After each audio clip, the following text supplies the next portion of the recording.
नमस्कार, माझ्या व्हिडिओमध्ये तुमच्या सगळ्यांचं खूप खूप स्वागत। आज आम्ही गेलो होतो चासला। हे जे आहे खेडपासून जवळच असलेलं मंदिर सोमनाथाचं हे मंदिर आहे। अगदी ऐतिहासिक हे मंदिर आहे, कारण संपूर्ण मंदिर जे आहे ना ते पूर्ण दगडापासून बनलेलं आहे, म्हणून हे ऐतिहासिक मंदिर जे आहे ते मानलं जातं। तर आज तुम्ही बघू शकता खूप मोठा एरिया जो आहे ना तो संपूर्ण तर दगडाचंच आहे, पण खूप मोठ्या एरियामध्ये हे मंदिर आहे।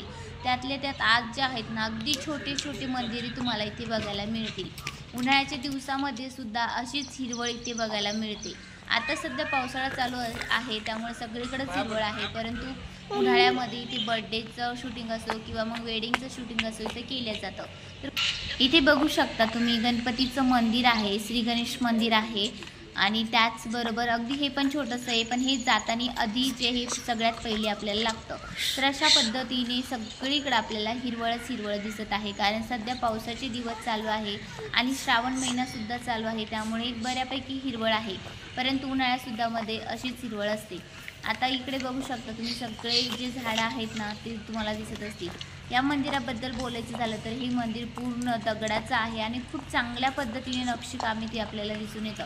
संपूर्ण मंदिरावर जे आहे वेगवेगळ्या पद्धतीच्या नक्षीकाम जे आहे ते आपल्याला दिसत आहेत। त्याचबरोबर जे मुख्य द्वार आहे मंदिराचं ते खूप आकर्षित आहे, खूप चांगल्या पद्धतीने इथे इकडे जे आहे ते नळ आहे, आपल्याला पाय वगैरे धुवायचे असतील तर तिथे आपण धुवू शकतो। तर तुम्ही बघू शकता इथे जे मेन गेट आहे ना ते खूप सुंदर। संपूर्ण एरियामध्ये जे आहे आपल्याला हिरवळच हिरवळ जी आहे ती दिसत आहे। भरपूर असे झाडं आहेत तिथे फुलाचे किंवा मग वेगवेगळ्या प्रकारचे जे आहेत ना तिथे झाडं लावलेली आहेत, अगदी छोटे आहेत तर मोठे आहेत, अशी संपूर्ण झाडं जे आहेत ना ते आपल्याला तिथे दिसतात। अशा पद्धतीचं जे तुम्हाला दिसत आहे हे गेट आहे आत मंदिरात जाण्याचं, खूप आकर्षित हे गेट आहे। तुम्ही बघू शकता अगदी दगडाच्या कामावर किती सुंदर असं नक्षीकाम केलेलं आहे, आणि इथल्या पायऱ्यासुद्धा दगडाच्याच आहे। आत जाताना संपूर्ण जे एरिया आहे तो पूर्ण दगडाचाच आहे।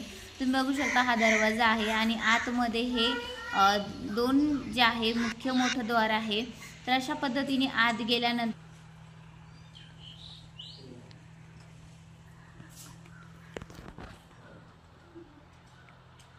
आतमधला परिसर सुद्धा खूप मोठा जो आहे तो आपल्याला दिसतो।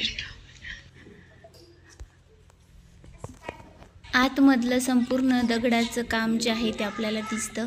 अशा पद्धतीने तुम्ही बघू शकता की इथे ना मोठं एक नंदीचं जे आहे ते मंदिर आहे, आणि नंदीदेवांचं मंदिर आपल्याला दिसतं। खूप मोठा नंदीसुद्धा आहे तिथे। संपूर्ण इकडे जर बघितलं आपण तर हा संपूर्ण एरिया जो आहे तो खूप मोठा आहे, आणि अशा पद्धतीने अगदी सुंदर असं नक्षीकाम असलेलं जे आहे आपल्याला मंदिर दिसायला मिळतं।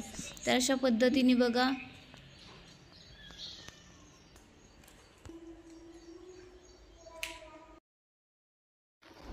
जे मंदिर आहे ते अशा पद्धतीचं आहे आतलं, आणि या मंदिराला सुद्धा सुंदर असं कलरिंग केलेलं आहे। नक्षीकामंसुद्धा भरपूर आहे, डिझाईन वगैरे आपल्याला बघायला मिळते।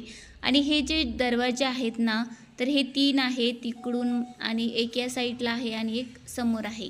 तर अशा पद्धतीचे 3 जे आहे दरवाजे इथे आहे।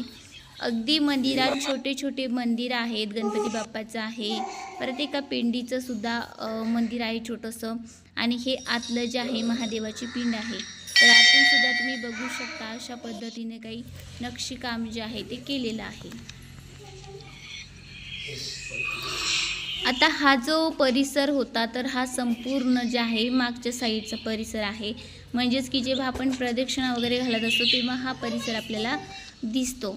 तर अशा पद्धतीने मंदिराचं संपूर्ण काम जे आहे ते नक्षीकामाचं आहे, आणि भरपूर असं दगडाचंच काम इथे बघायला मिळतं, त्यामुळे खूप भारी वाटतं।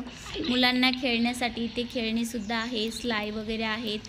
तसंच तुम्ही बघू शकता की ते पलीकडलं जे मंदिर आहे तिथे बलून्स वगैरे सुद्धा आहेत, आणि सगळीकडं जे आहे असं सुंदर सुंदर पद्धतीचं गवत वगैरे आपल्याला दिसतं।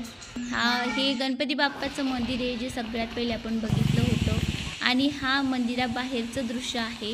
तुम्ही इकडे बघू शकता तर अशा पद्धतीचं जे आहे वडाचं झाड आहे मोठं, आणि पाणी जे आहे आता सध्या तर पावसाळाच आहे, पण पावसाळा नसला तरीसुद्धा इथे जे आहे ना ते पाणी वाहतं, पण आता पावसाळा असल्यामुळे मोठ्या प्रमाणात जे आहे आपल्याला पाणी वाहताना जे आहे दिसत आहे। तर अशा पद्धतीचं जे आहे निसर्गरम्य वातावरण असलेलं चास. तुम्हाला हा व्हिडिओ कसा वाटला कमेंट करून मला नक्की सांगा. परत भेटूया छोट्याशा